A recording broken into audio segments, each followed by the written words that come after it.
ಹೆಜ್ಜೆ ಹೆಜ್ಜೆಗೂ ನಿಂದಿಸಿ ಅಪಹಾಸ್ಯ ಮಾಡುವ ರಾಕ್ಷಸತ್ವ, ಕೆಟ್ಟ ಮನಸ್ಥಿತಿಗೆ ಸೊಪ್ಪು ಹಾಕದೆ ಜಾನಕಿಯೂರನಾಗುವುದೇ ದೈವತತ್ವ.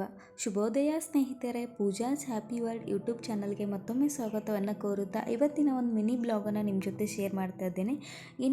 ಮಿನಿ ಬ್ಲಾಗು ಮಂಗಳವಾರದ ಆಗಿರುತ್ತೆ. ನಾನು ಇವತ್ತು ಸಾಯಂಕಾಲ ಅಡುಗೆ ಮಾಡಬೇಕಂದ್ರೆ ಒಂದು ಸ್ವಲ್ಪ ಸೊಪ್ಪಿರುವುದರಿಂದ, ಸಬ್ಬಸಿಗೆ ಸೊಪ್ಪಿರುವುದರಿಂದ ಅದನ್ನು ಬೇಳೆಕಾಳು ಹಾಕಿ ಕುಕ್ಕರ್ಗೆ ಹಾಕಿ ವಿಸಿಲ್ ಹೊಡ್ಸ್ಕೊತಾ ಇದ್ದೇನೆ.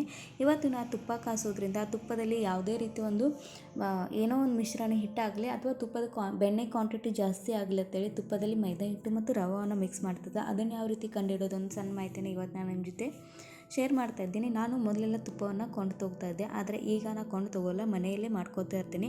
ತುಪ್ಪ ಏನಿರುತ್ತೆ ನಮ್ಮ ಶರೀರಕ್ಕೆ ಅಥವಾ ನಮ್ಮ ಹೆಲ್ತಿಗೆ ಒಂದು ಇಂಪಾರ್ಟೆಂಟು, ಒಂದು ಉತ್ತಮವಾದ ಪ್ರೋಟೀನ್ ನೀಡುವಂಥ ಪದಾರ್ಥ ಆಗಿರುತ್ತೆ. ತುಪ್ಪ ಅಂದ ಕೆಲವೊಂದು ಕಡೆ ತುಪ್ಪವನ್ನು ಊಟ ಮಾಡಲ್ಲ, ಯಾಕಂದರೆ ತುಪ್ಪದಿಂದ ನಮ್ಮಲ್ಲಿ ಮೈಯಲ್ಲಿ ಫ್ಯಾಟ್ ಜಾಸ್ತಿ ಆಗುತ್ತೆ ಅನ್ನೋ ಒಂದು ತಪ್ಪು ಕಲ್ಪನೆ ಇರುತ್ತೆ. ಇದೆಲ್ಲ ತಪ್ಪು. ತುಪ್ಪ ತಿನ್ನುವುದರಿಂದ ನಮ್ಮ ಶರೀರಕ್ಕೆ ಉತ್ತಮವಾದ ಫ್ಯಾಟ್ ದೊರೆಯುತ್ತೆ ಮತ್ತು ಕೆಟ್ಟ ಕೊಬ್ಬ, ಕೆಟ್ಟ ಕೊಲೆಸ್ಟ್ರಾಲನ್ನು ಹೊರ ಹಾಕೋದಕ್ಕೆ ಇದು ಸಹಾಯ ಮಾಡುತ್ತೆ. ಹಾಗಾಗಿ ಪ್ರತಿದಿನ ನಾವು ಮನೆಯಲ್ಲಿ 1 ಚಮಚ ಆದರೂ ತುಪ್ಪವನ್ನು ನಮ್ಮ ಆಹಾರದಲ್ಲಿ ಸೇವಿಸಬೇಕು. ಚಿಕ್ಕ ಮಕ್ಕಳಿಗೆ ಕೂಡ ತುಪ್ಪ ಹಾಕೋದ್ರಿಂದ ಯಾವುದೇ ರೀತಿಯ ಒಂದು ಕಫ ಆಗಲಿ ಏನೂ ಆಗೋಲ್ಲ. ಒಂದು ಸ್ವಲ್ಪ ಅದನ್ನು ಬೆಚ್ಚಗೆ ಮಾಡಿ ಅಥವಾ ಬಿಸಿ ಅನ್ನೋದ ಜೊತೆ ನಾವು ಹಾಕಿದ್ರಿಂದ ಮಕ್ಕಳ ವೇಟ್ ಕೂಡ ಗೇನ್ ಆಗುತ್ತೆ. ಹಾಗಾಗಿ ಮಕ್ಕಳಿಗೂ ಕೂಡ ದೊಡ್ಡವರು ಕೂಡ ನಾವು ತುಪ್ಪ ತಿನ್ನೋದ್ರಿಂದ ಇಷ್ಟೆಲ್ಲ ಉಪಯೋಗ ಇದೆ. ಇನ್ನು ತುಪ್ಪವನ್ನು ಕಾಯಿಸುವಾಗ ನಾನಿಲ್ಲಿ ವೀಳ್ಯದೆಲೆ ಮತ್ತು ಏಲಕ್ಕಿ, ಉಪ್ಪನ್ನು ಬಳಸ್ತಾ ಇದ್ದೀನಿ. ಇದ್ರ ಜೊತೆಗೆ ನೀವು ಮೆಣಸಿನಕಾಳು, ಬೆಲ್ಲವನ್ನು ಕೂಡ ಹಾಕಿ ಮಾಡ್ತಾ ಇರ್ತಾರೆ. ಇಲ್ಲಿ ನನ್ನ ಮಗ ಅಭ್ಯಾಸ ಮಾಡ್ತಾನೆ, ಯಾಕಂದರೆ ಅವರಿಗೆ ಇವತ್ತು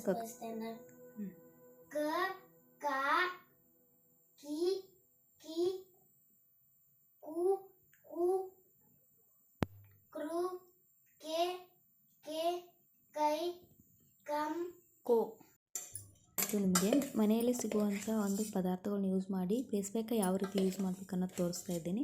ನಾನು ಇವತ್ತು ಇದಕ್ಕೆ ಕಡಲೆಬೇಳೆ, ಬಾದಾಮು ಮತ್ತು ಒಂದು ಅರಿಶಿನ ಪೇರನ ಯೂಸ್ ಮಾಡ್ತಾಯಿದ್ದೆ. ಇದನ್ನು ಹಾಕಿ ಮಿಕ್ಸಿ ಬೌಲ್ಗೆ ಹಾಕಿ ಚೆನ್ನಾಗಿ ರುಬ್ಕೋಬೇಕು. ತುರಿ ಆಗಿದ್ದರೂ ನಡೆಯುತ್ತೆ ಅಥವಾ ಸಣ್ಣ ಪೇಸ್ಟಾಗಿ ಮಾಡ್ಕೊಂಡ್ರೂ ಕೂಡ ನಡೆಯುತ್ತೆ.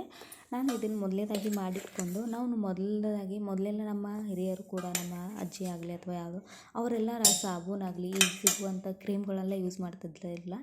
ಇದೇ ಕಡಲೆ ಹಿಟ್ಟನ್ನೇ ಯೂಸ್ ಮಾಡಿ ತಮ್ಮ ಒಂದು ಚರ್ಮದ ತ್ವಚೆಯ ಕಾಳಜಿಯನ್ನು ತಗೋತಿದ್ರು. ಕಡಲೆ ಹಿಟ್ಟು ಕೂಡ ಅನೇಕ ಒಂದು ಅದರಲ್ಲಿ ಸ್ಕಿನನ್ನು ಗ್ಲೋ ಮಾಡುವಂಥ ಅಥವಾ ಮುಖದಲ್ಲಿ ಬೇಡವಾಗಿರುವಂಥ ಕೂದಲನ್ನು, ಚರ್ಮವನ್ನು ಗ್ಲೋ ಮಾಡುವಂಥ ಒಂದು ಸಾಮರ್ಥ್ಯ ಕಡಲೆ ಹಿಟ್ಟಿಗಿದೆ. ಆ ಒಂದು ಅಂಶಗಳು ಆ ಕಡಲೆ ಹಿಟ್ಟಲ್ಲಿ ಇರೋದನ್ನು ಮೊದಲನೇದಾಗಿ 1-2 ಚಮಚದಷ್ಟು ಈ ಹಿಟ್ಟನ್ನು ತೊಗೊಂಡು ಅಥವಾ ಈ ಪೌಡ್ರನ್ನು ತೊಗೊಂಡು, ನಿಮ್ಮ ಒಂದು ವೇಳೆ ಸ್ಕಿನ್ನು ಆಯಿಲಿ ಇದ್ದರೆ ನೀವು ಇದಕ್ಕೆ ರೋಸ್ ವಾಟರ್ ಯೂಸ್ ಮಾಡಿ, ಒಂದು ಸ್ವಲ್ಪ ಡ್ರೈ ಇದ್ದರೆ ನೀವು ಇದಕ್ಕೆ ಹಸಿ ಹಾಲನ್ನು ಯೂಸ್ ಮಾಡಿ. ಇದನ್ನು ಮೊದಲನೇದಾಗಿ ನೀವು ಯಾವುದೇ ಒಂದು ಫೇಸ್ ಪ್ಯಾಕ್ ಆಗಲಿ ಕ್ರೀಮ್ ಆಗಲಿ ನಿಮ್ಮ ಮುಖಕ್ಕೆ ಅಪ್ಲೈ ಮಾಡೋಕ್ಕಿಂತ ಮುಂಚೆ ಕೈ ಮೇಲೆ ಅಪ್ಲೈ ಮಾಡಿ ನೋಡಬೇಕು. ಅದರಿಂದ ನಿಮ್ಗೆ ಯಾವುದೇ ರೀತಿ ತುರಿಕೆ ಆಗಲಿ ಅಥವಾ ಏನೋ ಒಂದು ಸೈಡ್ ಎಫೆಕ್ಟ್ ಆಗೋದಿಲ್ಲ ಅಂದರೆ ನೀವು ಮುಖದ ಮೇಲೆ ಅಪ್ಲೈ ಮಾಡಿ. ಕಡಲೆ ಹಿಟ್ಟು ಎಲ್ಲ ಸ್ಕಿನ್ನಿಗೆ ಕೂಡ ಸೂಟ್ ಆಗುತ್ತೆ. ಇದನ್ನು ವಾರದಲ್ಲಿ 2 ಅಥವಾ 3 ಸಲ ಮಾಡೋದರಿಂದ ಮುಖದ ಮೇಲೆ ಎಲ್ಲ ಡಲ್ನೆಸ್ಸು, ಡಾರ್ಕ್ ಸರ್ಕರು, ಬೇಡವಾದ ಕೂದಲು ಎಲ್ಲ ಕೂಡ ಮಾಯವಾಗಿ ಮುಖ ಒಂದು ರೀತಿ ಗ್ಲೋಯಿಂಗ್ ಆಗುತ್ತೆ. ಒಂದು ಸಲ ಇದನ್ನು ಟ್ರೈ ಮಾಡಿ. ಯಾಕಂದರೆ ನಾವು ಯಾವುದೇ ಒಂದು ಕ್ರೀಮನ್ನು, ಯಾವುದೇ ಒಂದು ಕೆಮಿಕಲ್ ಯುಕ್ತ ಒಂದು ಕ್ರೀಮನ್ನು ಯೂಸ್ ಮಾಡಿದ್ರೆ ಅದು ಸ್ಟಾರ್ಟಿಂಗಲ್ಲಿ ವರ್ಕ್ ಆಗುತ್ತೆ, ಹೋಗ್ತಾ ಅದರ ಸೈಡ್ ಎಫೆಕ್ಟನ್ನು ತೋರಿಸ್ತೆ. ಯಾಕಂದರೆ ನಾನು PUC ಇದ್ದಾಗ ನನ್ನ ಫ್ರೆಂಡ್ಸ್ 2 ಜನ ಅವ್ರ ಮುಖ ಎಲ್ಲ ಚೆನ್ನಾಗಿತ್ತು. ಅವರಿಗೋಸ್ಕರ ಇನ್ನಷ್ಟು ಗ್ಲೋ ಬೇಕು ಅನ್ನೋ ಒಂದು ಉದ್ದೇಶದಿಂದ ಅವರು ಯಾವುದೋ ಒಂದು ಮೆಡಿಕಲ್ಲಿ ಕ್ರೀಮನ್ನು ಯೂಸ್ ಮಾಡ್ತಾರೆ. ಆದರೆ ಆ ಕ್ರೀಮ್ ಯೂಸ್ ಮಾಡಿದಾಗ 1 ತಿಂಗಳು ಮಾತ್ರ ಅವರಿಗೆ ಒಳ್ಳೆ ರಿಸಲ್ಟ್ ಕೊಡ್ತು. ಮುಂದೆ ಹೋಗ್ತಾ ಅವರಿಗೆ ಮುಖದ ಮೇಲೆ ಡಾರ್ಕ್ ಸರ್ಕಲ್ ಆಗೋದು ಅಥವಾ ಮುಖ ಎಲ್ಲ ಕರಗಾಗೋದು, ಈ ರೀತಿ 2-3 ವರ್ಷ ಅವರು ಟ್ರೀಟ್ಮೆಂಟ್ ತೊಗೋಬೇಕಾಗಿತ್ತು. ಆ ಒಂದು ಮಾಡಿದ ತಪ್ಪಿನಿಂದ 2-3 ವರ್ಷ ಅವರು ಟ್ರೀಟ್ಮೆಂಟ್ ಸ್ಕಿನ್ ಟ್ರೀಟ್ಮೆಂಟ್ ತೊಗೋಬೇಕಂತ ಪರಿಸ್ಥಿತಿ ಬಂತು. ಹಾಗಾಗಿ ಹೇಳ್ತಾ ಇದ್ದೇನೆ, ಯಾವುದೇ ಒಂದು ಕ್ರೀಮನ್ನು ಯೂಸ್ ಮಾಡ್ತಾ ಇದ್ದರೆ ನೀವು ಡಾಕ್ಟ್ರಿಗೆ ಸಜೆಸ್ಟ್ ಮಾಡಿ ಅಥವಾ ಸ್ಕಿನ್ ಡಾಕ್ಟ್ರ್ ಇರ್ತಾರಲ್ಲ ಅವ್ರ ಕಡೆ ತೋರಿಸ್ಕೊಂಡು ನಿಮ್ಮ ಸ್ಕಿನ್ ಯಾವ ರೀತಿ ಇದೆ ಆ ರೀತಿ ಎಲ್ಲ ತೋರಿಸ್ಕೊಂಡು ಹೇಳ್ಕೊಂಡು ನೀವು ಕ್ರೀಮನ್ನು ಯೂಸ್ ಮಾಡಿ. ಯಾರೋ ಹೇಳ್ತಾರತ್ತೆ ದಯವಿಟ್ಟು ಕ್ರೀಮನ್ನು ಯೂಸ್ ಮಾಡಬೇಡಿ.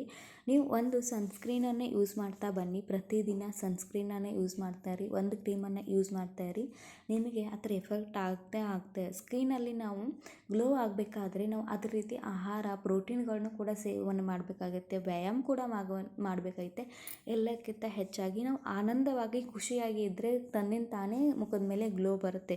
ನಾವು ಎಲ್ಲ ಮುಖದ ಮೇಲೆ ಎಲ್ಲ ಕ್ರೀಮ್ಗಳನ್ನ, ಎಲ್ಲ ಒಂದು ರೀತಿ ಟ್ರೀಟ್ಮೆಂಟನ್ನು ಮಾಡ್ಕೊಂಡು ಮನಸ್ಸಲ್ಲಿ ಖುಷಿಯಾಗಿ ಇಲ್ಲದೆ ಇದ್ದಾರೆ ಅಂದರೆ ಹೇಗೆ ತಾನೇ ಗ್ಲೋ ಬರೋಕ್ಕೆ ಸಾಧ್ಯ ಹೇಳಿ ನೋಡೋಣ. ಹಾಗಾಗಿ ಇದ್ದಷ್ಟರಲ್ಲಿ ಖುಷಿಯಾಗಿ ಹ್ಯಾಪಿಯಾಗಿರಿ. ನಿಮ್ಮ ಸ್ಕಿನ್ನನ್ನು ಮನೆಯಲ್ಲೇ ಇರುವಂಥ ವಸ್ತುಗಳಿಂದ ಫೇಸ್ ಪ್ಯಾಕ್ ಆಗಲಿ ಅಥವಾ ಅನೇಕ ರೆಮಿಡಿಗಳನ್ನ ಮಾಡಿ ನಿಮಗೂ ಕೂಡ ಈ ಥರ ಒಂದು ಉತ್ತಮ ರಿಸಲ್ಟ್ ಬಂದೇ ಬರುತ್ತೆ. ಇಲ್ಲಿ ನೋಡ್ತಾ ಇದ್ದೀರಲ್ವ ಯಾವ ರೀತಿ ರಿಸಲ್ಟ್ ಬಂದಿದೆ ಅನ್ನೋದು. ಒಂದ್ಸಲ ಯೂಸ್ ಮಾಡಿ ಮತ್ತು ಈ ವಿಡಿಯೋ ಇಷ್ಟ ಆದರೆ ಹೆಚ್ಚಿನ ಪ್ರಮಾಣದಲ್ಲಿ ಶೇರ್ ಮಾಡಿ. ಹೊಸದಾಗಿ ನೋಡೋರು ದಯವಿಟ್ಟು ಚಾನಲ್ನ ಸಬ್ಸ್ಕ್ರೈಬ್ ಮಾಡ್ಕೊಂಡು ನೋಡಿ. ವಿಡಿಯೋ ನೋಡಿದ್ದಕ್ಕಾಗಿ ಪ್ರತಿಯೊಬ್ಬರು ಧನ್ಯವಾದ.